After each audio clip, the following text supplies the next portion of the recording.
I think a habit that's really good to start early on is to get used to eating healthy food and actively seeking out healthy food and adding healthy elements to your diet and the meals you have day in and day out. Now, the reason why I thought of this and I choose to bring this up is because I realized how hard and uncommon it can be for healthy food to be a part of someone's diet in life. For context, right now I'm on a semester break from my university, and the way that it goes for me to eat at university is usually I go to the cafeteria with a few of my friends, and then we just look at the menu and we pick the food that we want to eat based on a very shoestring budget. But it's still good enough to get a very well balanced meal if you order the right things. Now, habitually, I always order some type of carbs, some type of protein, and most importantly, some type of vegetable. It gets to the point where some way somehow, if I don't have enough money, I would honestly argue over whether or not I should just remove the protein from my meal and make a plan later, just so that I know that I'm going to have vegetables on my meal for the day. And I think it's also very important for me because I am a university student and I do need the energy and I do need to stay healthy. Because one thing I've realized, and I think you can take this to the rest of real life as well, is that when you get sick and you get seriously sick, there's no real forgiveness and level of leniency with regards to the system and the structure and it helping you out as there was when I was in high school or primary school. Because when I was in high school or primary school, whenever I was sick on the day of a test, then the teachers would make a plan to make sure I wrote the test maybe at the end of the week if it was supposed to be on a Monday, or if they really had to, I would have to write the test on a Saturday or during the holidays. But when it comes to university, if you're sick and you miss a test, they can't really make you write that same test all over again. In some cases, you'd be lucky if they schedule another test in case people get sick, but even then, that's not a guarantee that you'll be able to do well in that test because it's going to likely be harder. But the point is, if your health deteriorates or if you get in an awkward situation in your health and you feel like it's preventable, for example, for me, I feel like if I eat vegetables, if I eat fruits, I avoid getting sick.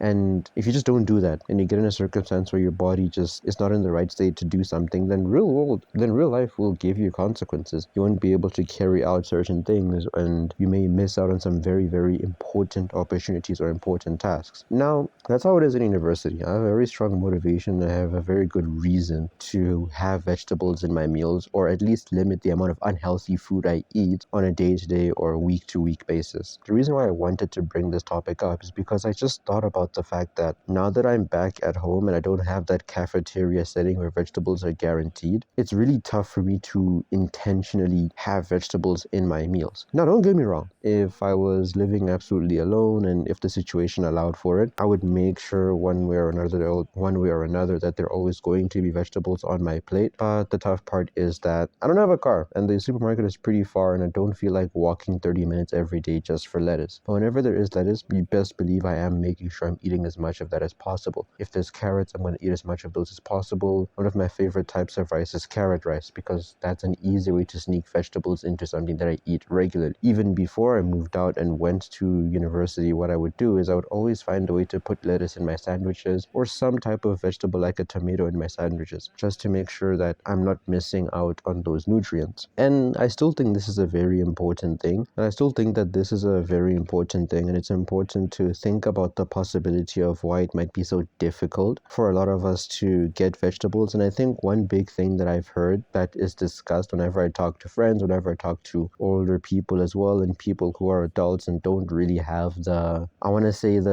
cushion of university structure or just not being expected to have a job just yet. One thing they do say is that vegetables are pretty expensive, and in a lot of cases they are very hard to come by. And even if the vegetable in and of itself is not super expensive in an ideal world, if it's good quality of course, in an ideal world, it's still pretty costly and pretty time consuming and energy consuming to actually make the vegetable and prepare the vegetable for eating. So I think especially in my community, or at least in my environment, a lot of the adults that I know, they spend a lot of time working. They probably wake up at 6 or 5 a.m., get ready, go to work at 7 a.m., come back home being heavily drained. A lot of people do like physical manual labor that I've spoken to. So they get very heavily drained. They come back at around 7 o'clock or 6 o'clock at night because not only do they have to finish working, they also need to find ways to catch taxis and hitch rides to get back home. And for people like that, I think it's very tough for them to get vegetables, number one, because they're very tired. And to prepare vegetables is a lot of work. And number number two, that's even if they have access to vegetables nearby. Now, I speak about this from the South African lens, and I don't want to go into too much detail over it, because the main point that I'm trying to bring up is that I can understand that sometimes there are environmental circumstances that make it very hard for us to have vegetables into our daily diets. Like, there's genuinely some situations where people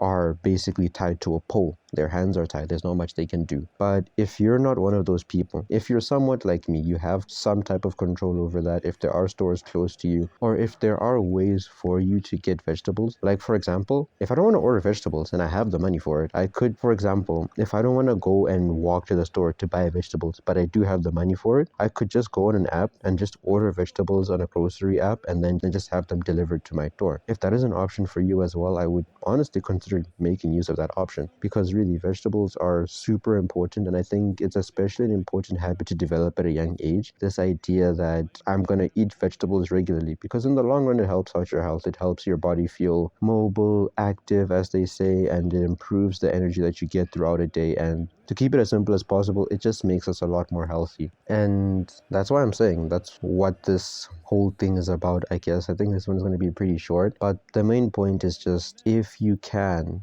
I really do think you should try to sneak in ways to have as many vegetables as possible. Of course, I'm not saying have the entire plate be filled with greens, or that if you skip a day without vegetables, it's the end of the world. But I think being more conscious and aware of what we put into our bodies food-wise and how much healthy food we're eating and that we can eat, I think being conscious of those things will go a really long way in our health prospects as our lives go on. For me, I'm going to try my best to make sure there's always healthy vegetables, delicious vegetables on my plate. And I think another video I could basically talk about how to make vegetables more appealing. But for now, the message is just eat vegetables, guys. Eat your vegetables. It's really a serious issue, especially for me, when I've seen and I've come across people who struggle with obesity, and I see and I can tell that obesity is being an issue for them. They get health complications and things like that. Again, that's a conversation for an entirely different video. But the main point of this one is, I think, as a community, as the Mental Chats community, if you are young,